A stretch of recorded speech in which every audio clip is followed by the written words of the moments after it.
Saludos cordiales, yo soy el Padre Álvaro Flores del Ministerio Buena Nueva. Este es su espacio de reflexión bíblica. Sea usted bienvenido, bienvenida. Hoy es la solemnidad de San Pedro y San Pablo. El evangelio que meditamos hoy es Mateo 16, del 13 al 19. Escuchemos. En aquel tiempo, cuando llegó Jesús a la región de Cesarea de Filipo, hizo esta pregunta a sus discípulos: ¿quién dice la gente que es el Hijo del Hombre? Ellos le respondieron: unos dicen que eres Juan el Bautista, otros que Elías, otros que Jeremías o alguno de los profetas. Luego les preguntó: ¿y ustedes quién dicen que soy yo? Simón Pedro tomó la palabra y le dijo: tú eres el Mesías, el Hijo de Dios vivo. Jesús le dijo entonces a Simón: dichoso tú, Simón, hijo de Juan, porque esto no te lo ha revelado ningún hombre, sino mi Padre que está en los cielos. Y yo te digo a ti que tú eres Pedro, sobre esta piedra edificaré mi iglesia. Los poderes del infierno no prevalecerán sobre ella. Yo te daré las llaves del reino de los cielos. Todo lo que ates en la tierra quedará atado en el cielo, y todo lo que desates en la tierra quedará desatado en el cielo. Palabra del Señor. Gloria a ti, Señor Jesús. Esta solemnidad que celebramos todos los años en torno a estos días, no cabe duda que es algo que es muy importante para todos nosotros que seguimos al Señor. Porque la pregunta que lanza Jesús, en este caso a sus discípulos, y para ustedes: ¿quién dice la gente que soy yo? Para mí es algo que siempre debe estar en la vida de todo seguidor del Señor. O sea, es una pregunta que no debe desaparecer de nuestra vida.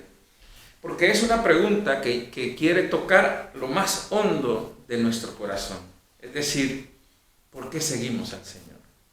¿Qué es lo que nos mueve a estar con el Señor? ¿Qué es lo que te mueve a decirle sí al Señor? Esa es la pregunta.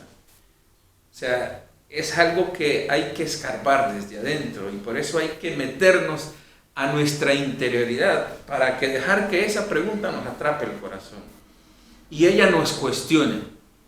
Porque seguir a Jesús no es una cuestión de intelecto o de ideas, sino es una experiencia de gracia. Nosotros lo seguimos a Él porque Él ha mirado nuestra vida, la ama, la protege, la cuida. Y experimentar esa protección, ese amor de Dios es muy importante en nuestra interioridad. De hecho, en la primera lectura que hoy escuchamos del libro de los Hechos de los Apóstoles, capítulo 12, versículos del 1 al 11, Pedro está en la cárcel y está en un momento difícil. ¿Y qué es lo que experimenta Pedro ahí de cara al Señor? Que el Señor le manda un ángel. Y él termina diciendo en ese texto, dice: ahora estoy seguro que el Señor envió su ángel para liberarme de las manos de Herodes. O sea, Pedro fue experimentando la cercanía de un Señor que siempre lo cuidaba, que siempre lo lideraba, que siempre estaba ahí en los momentos más difíciles de su vida. O sea, Pedro parte desde una experiencia fundamental del encuentro con el Señor. O sea, Pedro no habla de ideas sobre el Señor, sino de algo que ha vivido, de algo que ha experimentado. Él ha experimentado esa gracia del Señor en su corazón.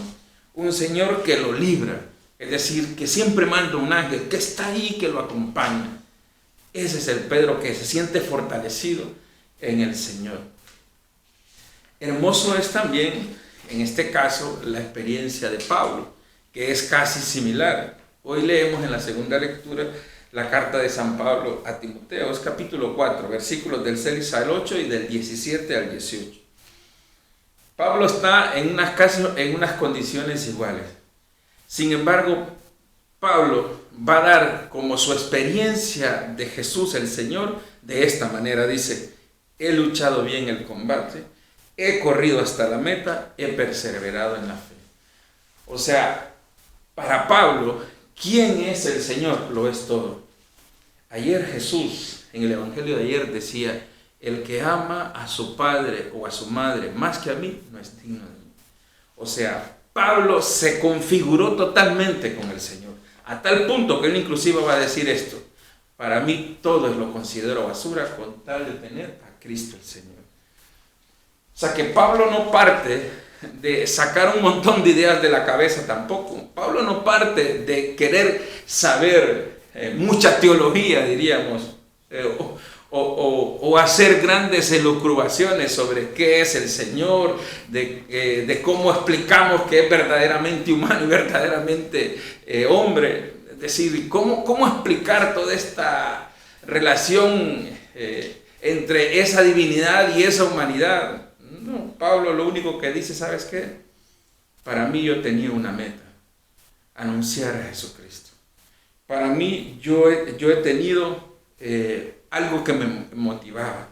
He perseverado en la fe porque yo me he encontrado con aquel que ha configurado mi existencia, que ha llenado mi vida. Es más, va a decir algo en esta carta, Pablo, que es muy hermosa. Dice: cuando todos me abandonaron, el Señor estuvo a mi lado y me dio fuerza, dice, para que por mi medio se proclamara claramente el mensaje de la salvación y lo oyeran los paganos. O sea, Pablo experimenta en muchos momentos el desprecio, experimenta también el dolor de que en varias circunstancias él siente como que las cosas no caminan, pero dice: ¿saben quién me sostuvo? El Señor.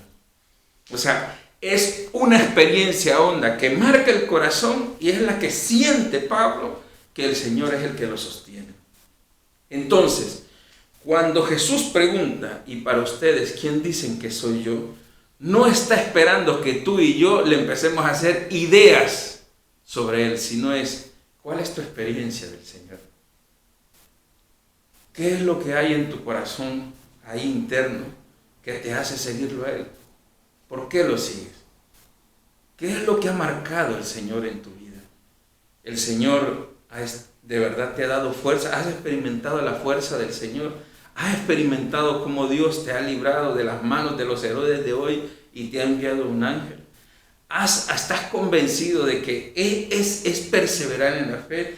Ese encuentro con el Señor es perseverar en la fe, es tener esa convicción de saber que el Señor sostiene, acompaña, fortalece tu vida.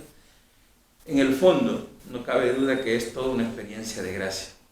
Por eso es hermoso lo que le va a decir Jesús. El Señor le dice a Pedro: mira, eso no te lo ha revelado la carne, eso te lo ha revelado mi Padre. Encontrarse con el Señor es pura gracia. Ya lo decía Jesús: no son ustedes los que me han elegido, soy yo quien los elegí.